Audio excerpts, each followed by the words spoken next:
Hi friends from around the world.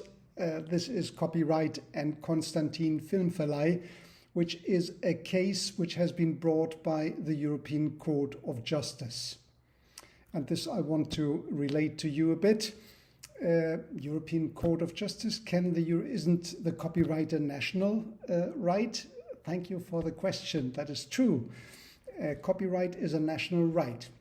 But there is a possibility that still copyright questions go to the Court of Justice. And how is that be going? So you know about the IPRED, the IP Rights Enforcement Directive, IPRED, which I relate to in another video. If not, go to Trademark Video Series and Enforcement.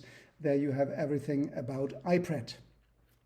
So it is a directive, a directive which has to be transposed into national law, in this case German law. It dates from 2004, I think. So IPRED has been transposed into the German law. In that case it is German law, and the minimum standards are now German law. So if there is something which is going on German law which has to do with IPRED, and it is not clear with the interpretation whether this has to be interpreted in this way or in that way, it would not make sense that every court in Europe would decide on what was the intention to the directive to transpose. So in that case, it is based, so to say, in European law, and so that we have one instance to decide in European law, there is the possibility and perhaps a necessity for the national court to go to put a question to the European court, which then is answered, sent back, and the judicial decision will be done by the national court, but take into account European concept. So is that clear? That is Article 177 of the Treaty of Rome. Now let's come to the case. It is a case which implies a German company, the company which is Constantin Filmverleih. So it is renting movies, so to say. They have only the exclusive exploitation rights of two movies. Parker is one movie, and Scary Movie 5 or so is the second movie, whatever movie it is. And they, that was in 2012, 13 or so, they have seen that these movies have been uploaded to YouTube, just like this video here is on YouTube, and it is naturally protected by copyright. So it has been uploaded by tens of thousands and users have tens of thousands of users have seen that movie on internet, but without the consent of Constantin Filmverleih. Now, Constantin Filmverleih wanted to know now what are the users in order to see what is the claim I have to do and against whom I have to go. And IPRED gives this possibility, and it has been transposed into German law in Article 101 Urheberrechtsgesetz. So everything, the facts, you have them on the screen. And the Article 8, which is at the origin of this Article 101 Urheberrechtsgesetz in Germany, is Article 8 of IPRED. Now, that Article 8 of IPRED, it says clearly that the one who has the copyright in itself and against the infringer wants to go against the infringer. Here's a platform. Wants to know the addresses of those who have infringed its copyright. So it is about the addresses. Here, the concept is the address. And now the German court, which was sued by the Constantin Filmverleih in first instance, was the Landgericht Frankfurt, and they said, well, in court settlement, so to say, in court discussions, the parties, which is one hand Constantin Filmverleih, on the other hand YouTube and Google as a parent company of YouTube, they come to the agreement that the postal addresses has to be given. But the further requests on internet address, mobile address and telephone address of that user or those users who have uploaded against or without the consentment of Constantin Filmverleih were not being successful in court. The claim was rejected. So Constantin Filmverleih went to the next instance, which is Oberlandesgericht Frankfurt, a regional court in Frankfurt, in Hesse, in the province of Germany, Hesse. And the judges, they judged that the internet address should be given. So there's a right to know the internet address of the infringers, of the so-called infringers, and not the telephone number and the IP address number. So they are not covered by the word address, which comes from Article 8 of IPRED. So far, okay? Now, the German Federal Court, they were not clear what address means in IPRED and what then has been transposed into German law, which is address of the people. And they put the question to the European Court of Justice. And therefore, we have now a judgment from the European Court of Justice in 2020, where they talk about this interpretation of Article 8 of the IPRED.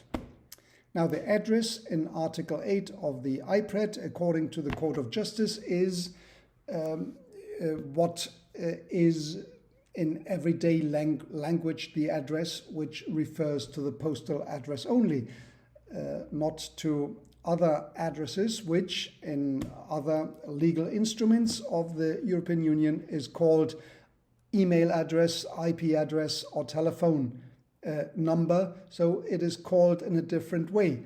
Therefore, address should be interpreted in the first place as the postal address.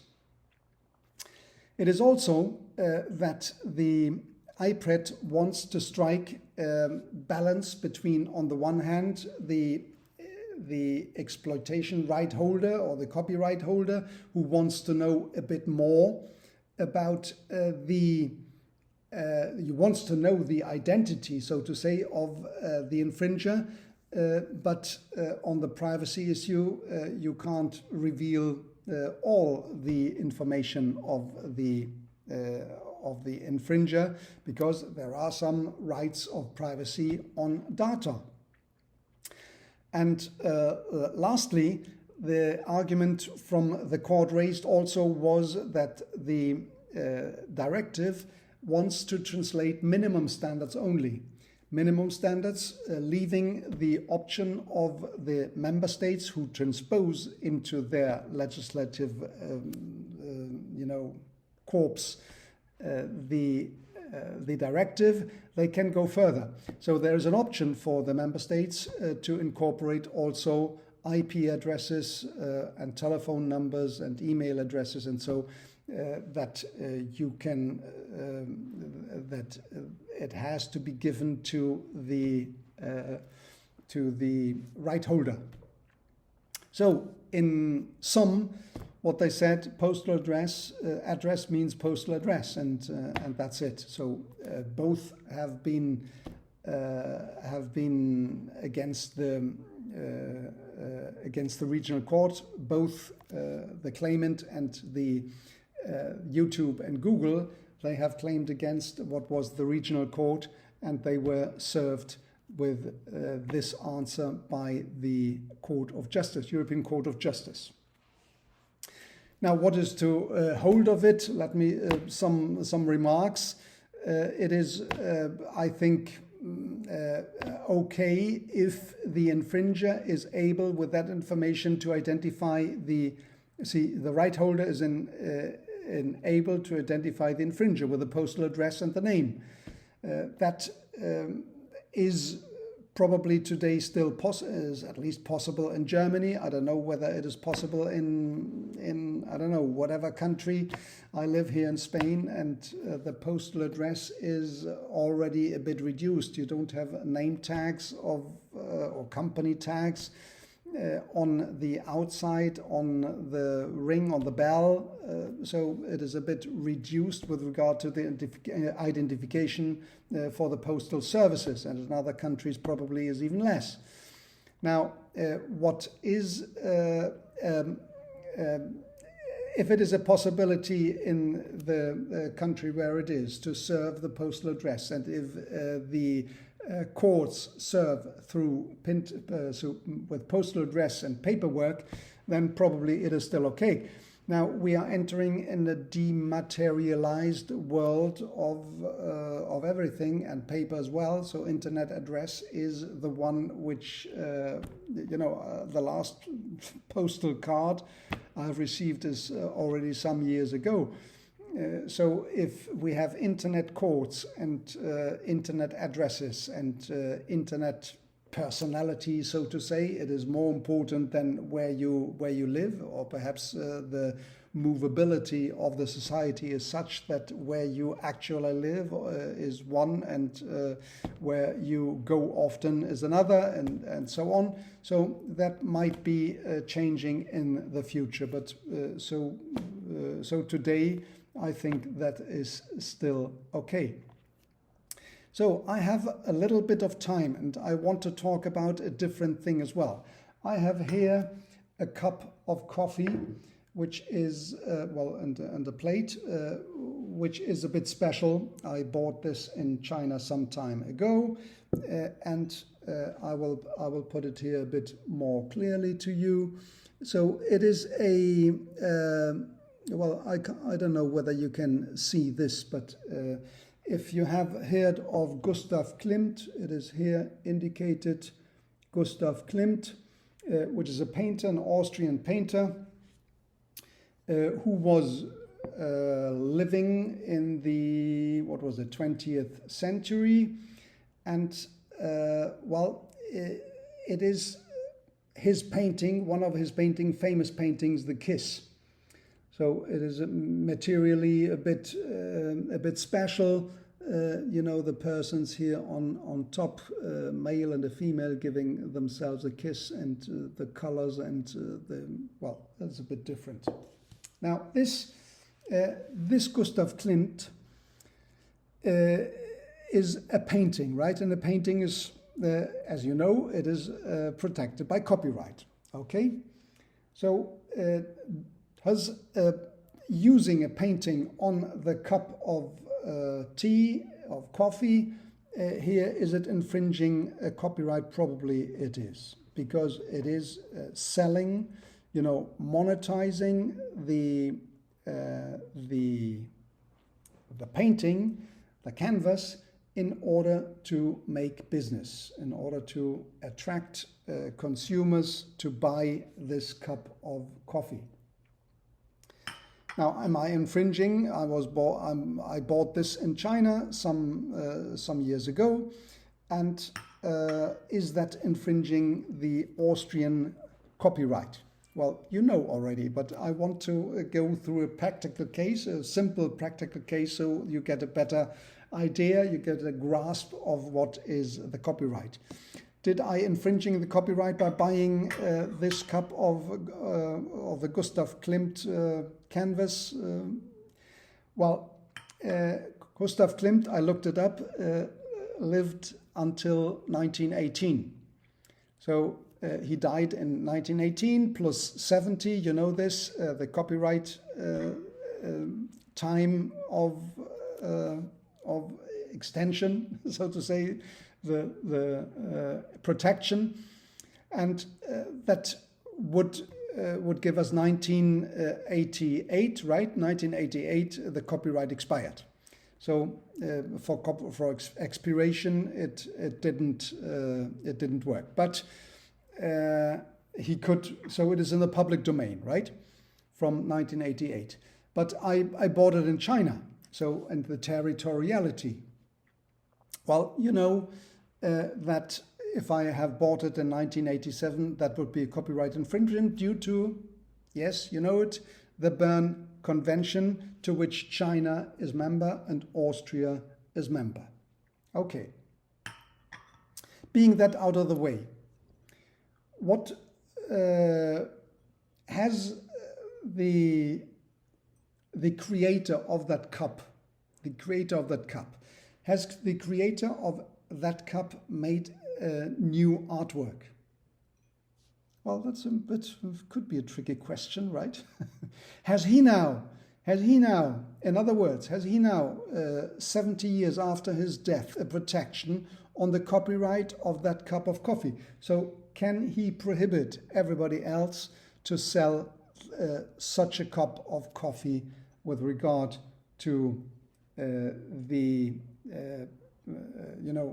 are others infringing on his own copyright if they sell this cup of coffee?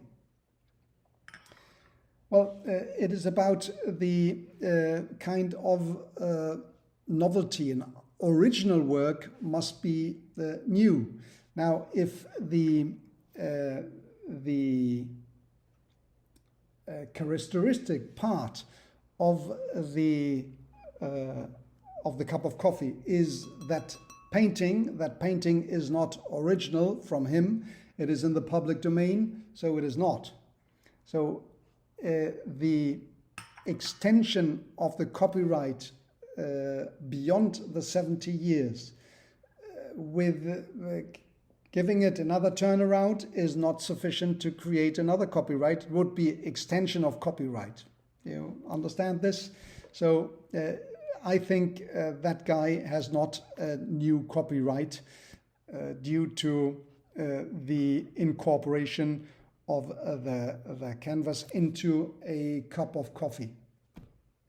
So these two things I think are that give you a clear idea how is copyright been doing with regard to enforcement. What are the instruments of the enforcement? Where do I have to sue the parties? And what are the implications with regard to the European Court? Thanks for tuning in.